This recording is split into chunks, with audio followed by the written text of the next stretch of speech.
When the sun slips behind the Rockies and Denver's skyline darkens, the city's bright facades give way to shadows that remember. Streets and stately homes, hotels that once hosted lavish balls, and parks that were built over older ground.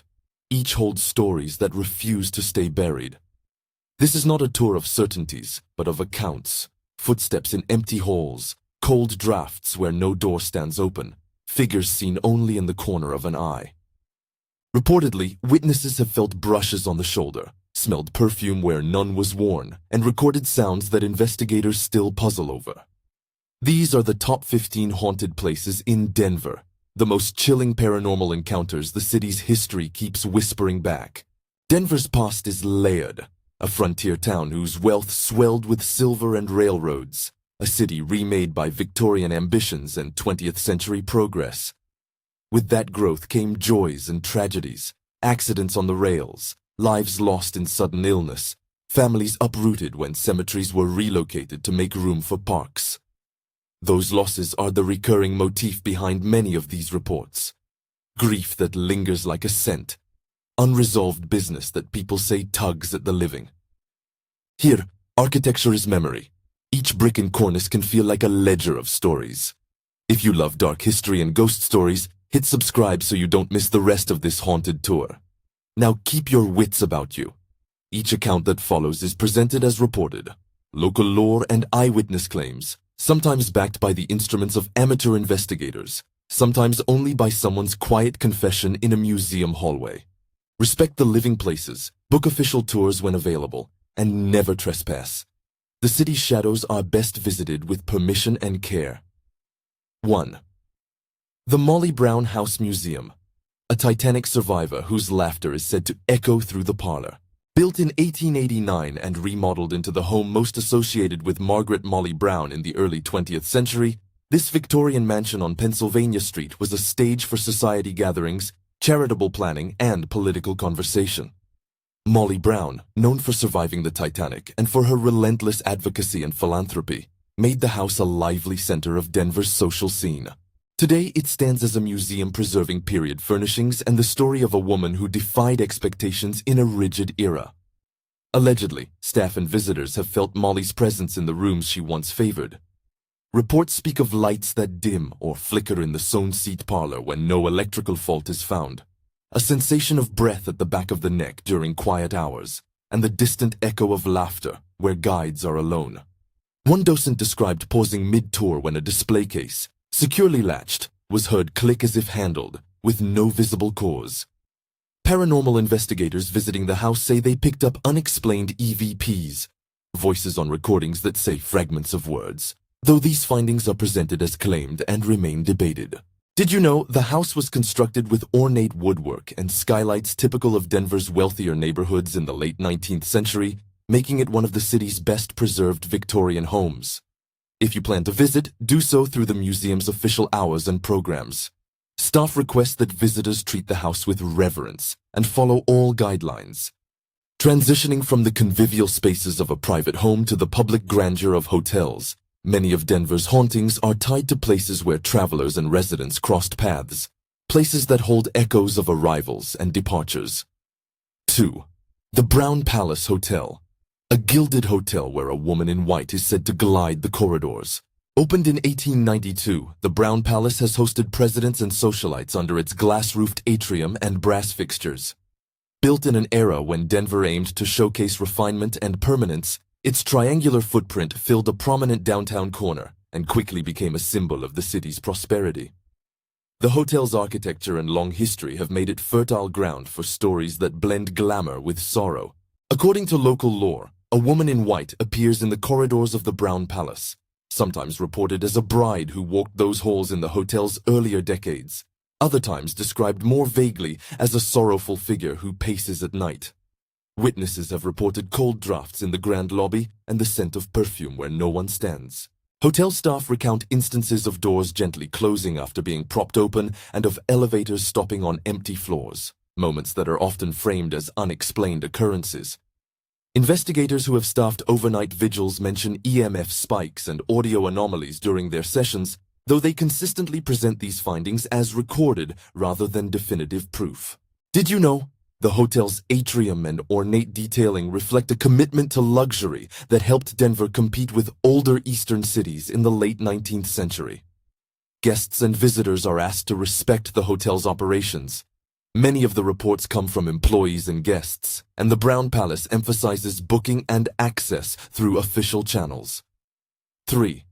The Oxford Hotel, a downtown landmark where a pale woman allegedly watches the atrium. The Oxford Hotel opened at the end of the 19th century and was later restored to reflect its historic charm. Located in a neighborhood that has continuously evolved, the hotel has hosted travelers through Denver's boom periods. Its storied past includes renovations and a revival that sought to reclaim a sense of old-world hospitality within a modern urban setting.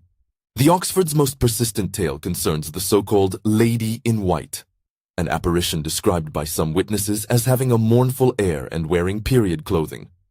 Staff and guests have reported sudden drops in temperature near the stairwells and the distant sound of footsteps and rustling fabric at hours when the hotel is quiet. Photographs taken in the lobby sometimes show orbs or blurs that investigators have pointed to as anomalies. Caretakers counter that such images can have mundane explanations, while respecting that some guests find them unnerving. Did you know? The hotel's restoration sought to preserve original details while adapting the building for contemporary guests, creating a layered sense of past and present. The Oxford encourages visitors to enjoy its amenities during business hours and to report unusual occurrences to staff rather than attempting after-hours exploration. 4. Cheeseman Park, a serene park above ground and a disturbed past below it. Cheeseman Park today is an open, tree-lined space in Denver, frequented by joggers, dog walkers, and neighbors. But its parkland sits atop a history that was more complicated. In the late 19th and early 20th centuries, the area was associated with burial grounds moved and reconstituted as the city expanded. Accounts say that graves were disinterred and relocated as development pressed on, and local memory keeps returning to questions about what was disturbed and who was left behind. Reports here tend to center on sensations rather than dramatic apparitions. Sudden chills among trees at midday, the inexplicable feeling of being watched, and according to some users of the park after dusk, faint calls or whispering on the wind. Oral histories include stories of persons feeling compelled to leave the area quickly, claiming an oppressive heaviness in the air. Paranormal teams that have investigated speak of subtle EMF changes around certain monuments and of EVPs that are ambiguous, background voices captured when no one else was present. Did you know? Urban parks in American cities often sit atop earlier cemeteries, and Cheeseman is an example of how shifting land use can overlay public recreation upon more somber origins. Visitors are reminded that Cheeseman Park is a public space and should be treated with respect. Avoid after-hours trespass and honor the memories associated with the grounds. 5. Denver Botanic Gardens, quiet paths where a phantom gardener is said to linger among the blooms. Established in the 1950s and expanded onto land with a history reaching back further, the Denver Botanic Gardens is a cultivated oasis of plant life, glass houses, and winding pathways. Its seasons bring different scents, marigold and damp earth, pine and cut grass, creating sensory touchstones that make reports of other, subtler presences all the more uncanny. Among staff and visitors, there are stories of a figure seen near the older rock gardens. An older man in a worn coat who tends beds that don't need tending, rumored to be a longtime gardener who once worked the grounds. Witnesses describe the sensation of warmth fading to cold when passing a certain arbor, the sudden flutter of a wind that has no source, and the faint smell of pipe tobacco in a spot with no smoking allowed. Investigators have, on occasion, recorded footsteps on gravel when recorded footage shows no one in frame, but these accounts are framed as claimed by local groups. Did you know? Parts of the gardens occupy land that was used for other purposes in Denver's early expansion, contributing to its layered history. The gardens ask visitors to follow posted rules, remain on paths, and refrain from after-hours entry. Guided tours are the appropriate way to learn more about the site's stories and plant collections. 6. Peabody Whitehead Mansion, a refined home where a former mistress is said to linger in the shadowed parlor. Completed in 1891, the Peabody Whitehead Mansion in Capitol Hill is a prime example of Denver's Gilded Age residential architecture. Built for one of the city's leading families, the property later housed various organizations and has seen changing uses over the decades. Its ornate rooms and high ceilings evoke a time of elaborate social ritual and private sorrow.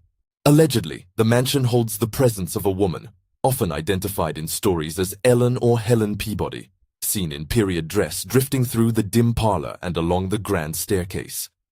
Visiting researchers and museum staff have recounted muffled sobs in corridors during quiet hours, chairs that seem to have been moved when no one admits to doing so, and a general feeling of weight in the air in certain upstairs rooms.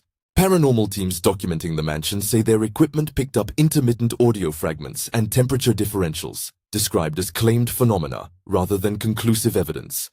Did you know? The mansion's architecture includes imported materials and design flourishes that spoke to the wealth and aspirations of Denver's early elite. As the property has housed institutions and private occupants, visitors are reminded to respect current use and to book any visits through authorized programs. 7. Grant Humphrey's Mansion. A mansion where a phantom pianist allegedly plays an empty ballroom. This Georgian revival mansion, completed in 1914, was commissioned by a prominent Denver family and later became the stage for grand events and salons.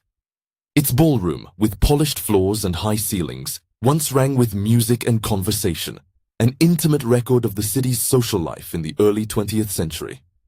It now functions as a preserved historic site, with tours that emphasize both architecture and stories. Accounts tied to the mansion point to a phantom musician. Visitors who walk past the ballroom in the evening sometimes report hearing piano music when no instrument is visible or present. Some staffers describe a lingering smell of cigar smoke or old cologne in rooms closed for the night, and an occasional sensation of being watched while alone in the main hall. Paranormal investigators who have set up overnight have reported low-frequency recordings, tonal sounds and clicks that they could not immediately explain, yet they present these findings cautiously, as part of a narrative rather than proof. Did you know? The mansion was designed during a period when Denver sought to assert cultural parity with larger cities, and its interiors were meant to impress guests. The mansion welcomes visitors during scheduled hours and encourages attendance on guided tours. Those intrigued by the stories are asked to enjoy them with permission and respect. 8. Capitol Hill Mansion Bed and Breakfast. A Capitol neighborhood inn where guests say the past still wakes in the night. This lovingly restored bed and breakfast occupies a late Victorian-era mansion in the Capitol Hill neighborhood, a district filled with ornate facades and narrow, echoing staircases.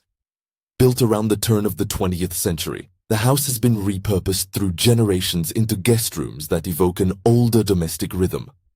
For travelers seeking history with their stay, the inn offers period furnishings and morning gatherings where the house's character is part of the experience.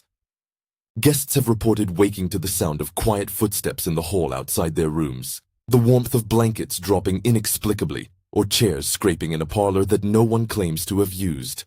Stories sometimes single out a small bedroom, once used by a family child, where an occupant's name is said to have been called out plainly by a disembodied voice at night. Investigators who have visited the B&B note that some phone recordings captured faint whispers and that temperature sensors occasionally registered dips not tied to HVAC cycles.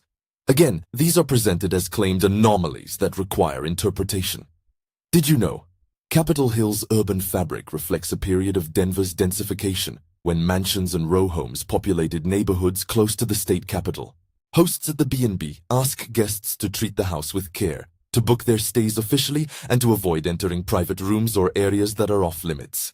Leaving the intimate scale of private homes and B&Bs behind, the tour now moves toward larger public spaces and sites where public life and private sorrow intersect.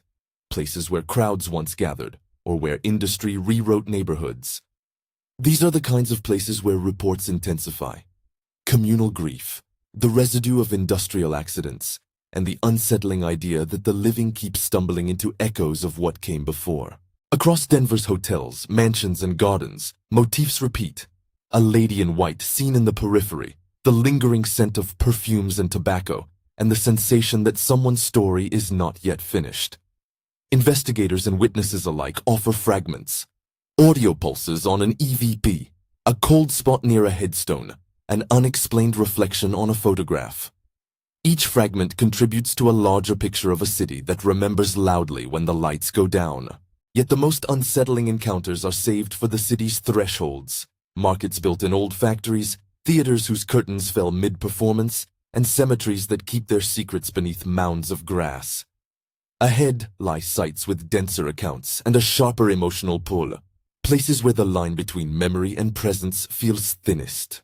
The next stops on this list peel back another layer of Denver's haunted geography. From restaurants steeped in pioneer lore to marketplaces where machines once hummed, and to cemeteries that insist the past remains very near. 9. The Buckhorn Exchange, a pioneer saloon where a hostess named Cynthia is said to linger beside the taxidermy walls. Opened in 1893, the Buckhorn Exchange began as a frontier tavern where miners, cowboys, and early Denver patrons converged over hearty meals and louder conversation. Its mounted trophies, elk, bison, and longhorn skulls, recall a time when Denver marketed itself as both civilized and rugged, a gateway between the plains and the mountains. Over more than a century, the restaurant evolved into an institution, its booths and back rooms holding family dinners, political deals, and the personal dramas of a growing city. Allegedly, regulars and staff have encountered a presence they call Cynthia, a woman who moves quietly through the dining rooms or appears briefly at the edge of a doorway, often described as watching the bar with a patient expression.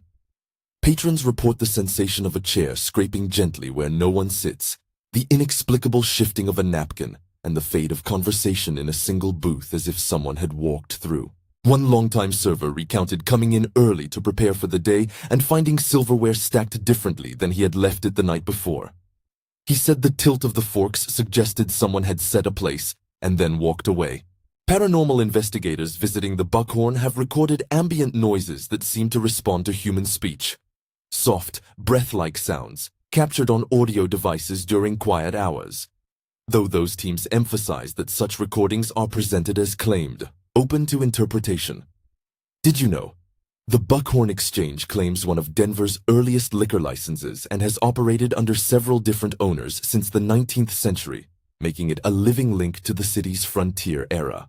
Guests are reminded that the Buckhorn is a working restaurant and museum. If you're curious about its stories, dine during posted hours and ask staff about the site's history, rather than attempting to access restricted areas. Crossing from tavern lore to domestic legacies, the next location preserves intimate city histories, the lives of families who shaped Denver's civic identity and whose domestic traces sometimes refuse to be entirely private. 10. Byers-Evans House Museum, a family home whose quiet rooms reportedly keep the footsteps of Ruth Byers. Built in 1883, the Byers-Evans house sits near downtown as a vestige of a prominent Denver household.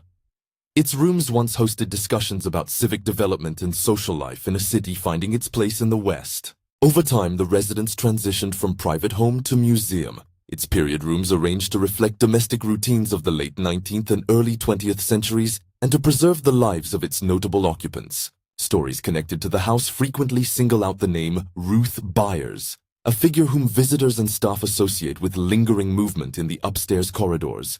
Small, deliberate footsteps and the impression of someone tidying china in a parlor left empty for tours. Guides have described moments when a display door, secured to preserve artifacts, was found slightly ajar in the morning despite being locked the night before, or when a gown sleeve in a display seemed to shift between viewings. Researchers who have worked quietly in the rooms report an occasional scent of old perfume on stale air, a sensory impression that stands out amid climate-controlled galleries.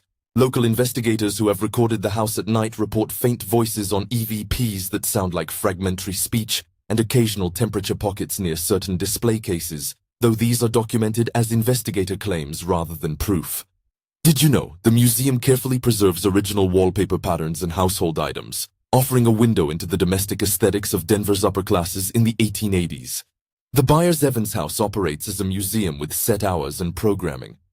Visitors interested in its stories should respect exhibit rules and avoid touching artifacts or entering non-public areas.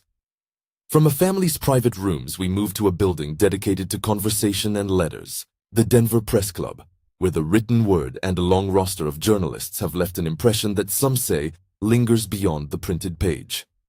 K11, Denver Press Club. where William E. Rock's presence is said to watch the newsroom tables.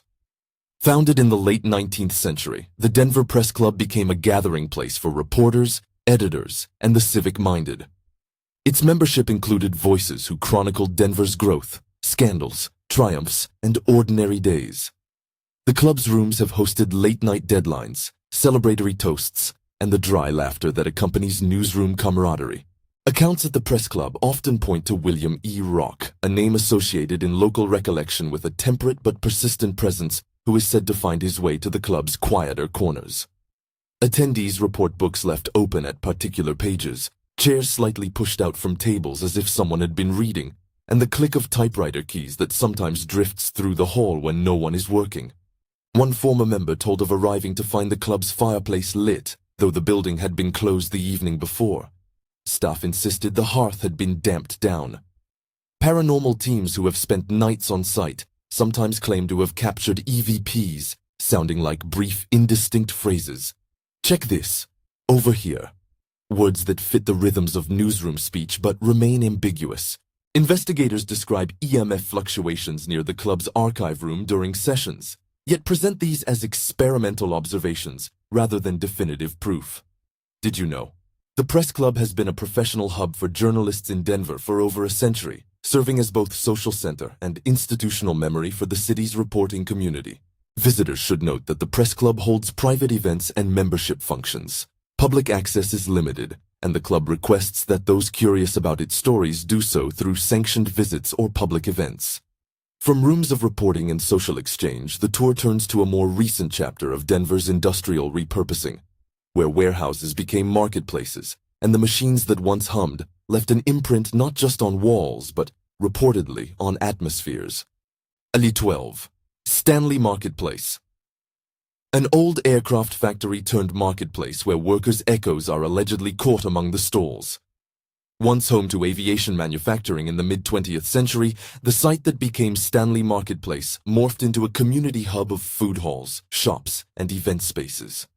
The conversion is emblematic of Denver's reuse of industrial sites, where assembly lines once whirred, chefs now plate craft fare, and artisans sell wares. That history, however, remains layered into the bricks and beams. Witnesses in the marketplace sometimes speak of a sense of someone watching near the loading docks at dusk, of footsteps where no employee is visible, and of the clatter of metal heard late at night when the businesses are closed. Staff who closed the complex have described doors that were latched properly yet appear unlocked the next morning, and an inexplicable odor of motor oil in corridors several hours after cleaners report no such smell. Local anecdotes mention a nameless worker, sometimes referred to in tales as the railroad man, or simply the worker, whose presence is felt near the older bay doors. Some say he was injured in the facility's industrial days. Paranormal teams who have investigated Stanley recorded transient low-frequency sounds and occasional EVPs that sound like humming or distant commands, though these findings are described by investigators as suggestive rather than conclusive. Did you know? Stanley Marketplace's redevelopment is a high-profile example of adaptive reuse, turning post-industrial structures into vibrant mixed-use community spaces. Operators of Stanley Marketplace emphasize safety and private property, explore the market during business hours, attend public events, and avoid restricted loading areas or after-hours visits. Transitioning from repurposed factories to places of memory carved into stone, the final stretch of this list reaches Denver's cemeteries and its theater, the sites with some of the most layered and emotionally resonant accounts. 13. Fairmount Cemetery, a city of the dead where Susie's presence is said to linger beneath the pines. Established in 1890 as one of Denver's garden cemeteries, Fairmount Cemetery sprawls across rolling lawns, memorial statuary, and shaded avenues. Designed as both burial ground and landscaped sanctuary, it reflects Victorian sensibilities about death, remembrance, and public mourning. Over time, Fairmount became the resting place for many of Denver's notable citizens and ordinary families alike, creating an archive of names that spans generations. Accounts here are more numerous and often more intimate than in commercial or domestic spaces. Visitors and caretakers report sudden chills along certain walks, soft sobbing carried on the breeze where no one stands, and the sensation of being observed among older headstones. One recurring figure, referred to in local stories as Susie, has been described as a young woman seen kneeling by a grave at dawn or standing at the edge of a family plot in a light dress, though descriptions vary. Groundskeepers have recounted arriving to find benches rotated slightly or to see bouquets placed with a neatness that cannot be explained by morning maintenance. Paranormal investigators who have recorded overnight at Fairmount describe picking up EVPs that resemble faint names called out into the dark and audio artifacts that some interpret as responses when questions are posed. Thermal imaging occasionally reveals temperature pockets near mausoleums. Investigators always frame these as claimed phenomena, noting that natural explanations, wind through trees, equipment anomalies, and human activity can account for some observations. Did you know? Fairmount Cemetery was planned in an era when cemeteries served both memorial and recreational roles, designed to be places of contemplation for living visitors, as well as memorials for the dead. Visitors are urged to treat Fairmount with solemn respect, follow visiting hours, avoid after-hours entry, and honor the families and grave sites by staying on paths and observing posted rules.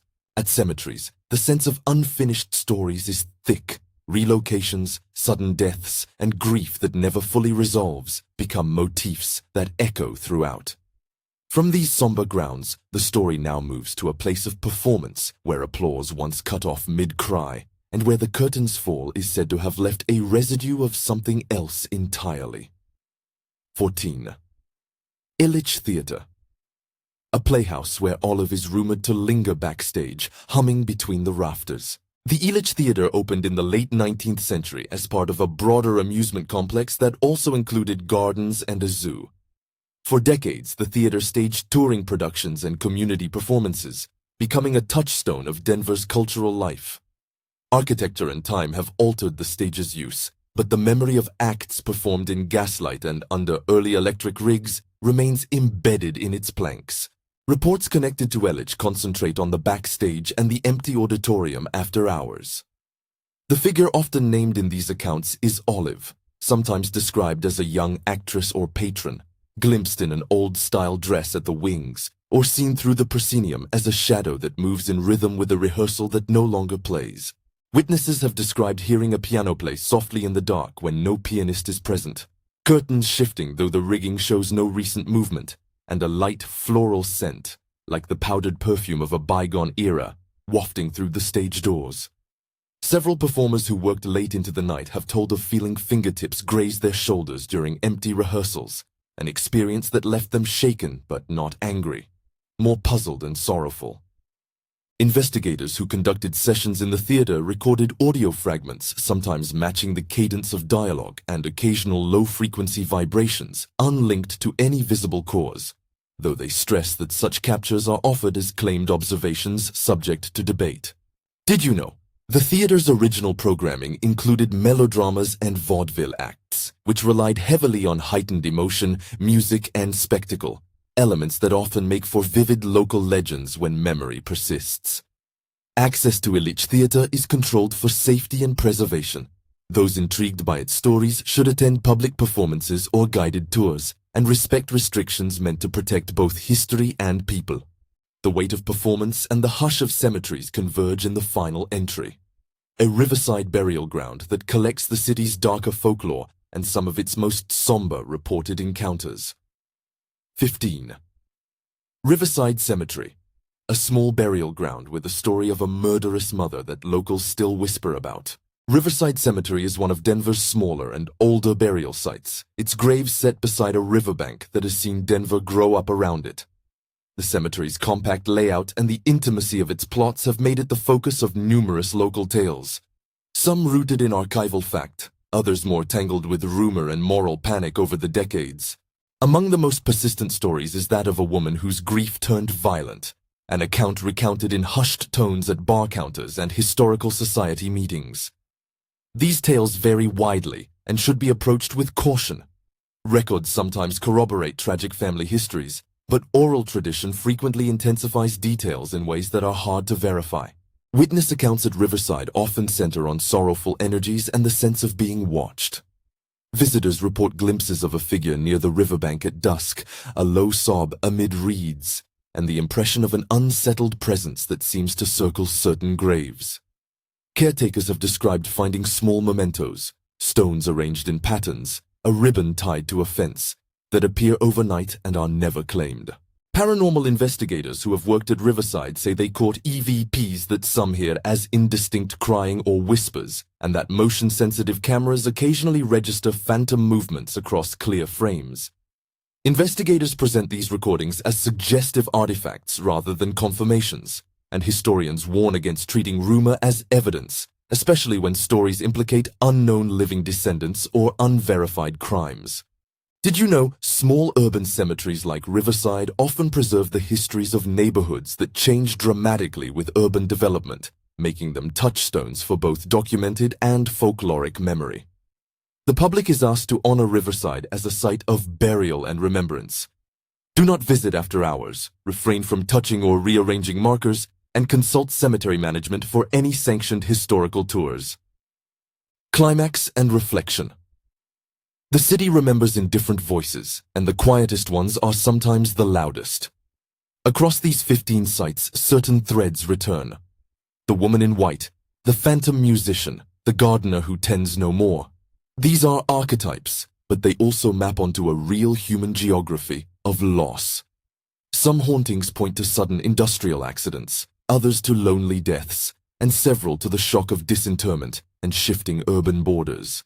In mansions and markets alike, the past persists as texture, a scent where no perfume was applied, a piano note that seems to come from nowhere, a temperature that drops and lifts in a room like a breath.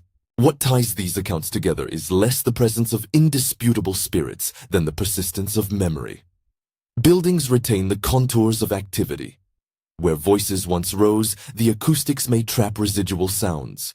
Where sorrow gathered, people report a heaviness that they cannot name. Investigators bring equipment, EMF readers, infrared cameras, audio recorders, and they produce fragments that compel interpretation. For every clip of static that one group hears as a voice, another offers a mechanical explanation. For every photograph with an odd blur, a different analyst points to light, lens flare, or the human tendency to find faces in pattern. The best any of these reports claim is a conversation between evidence, context, and imagination. Still, to reduce these stories to mere curiosities is to miss their human core. Many of the accounts are born in grief, families uprooted by development, workers felled by industry, performers whose careers ended abruptly.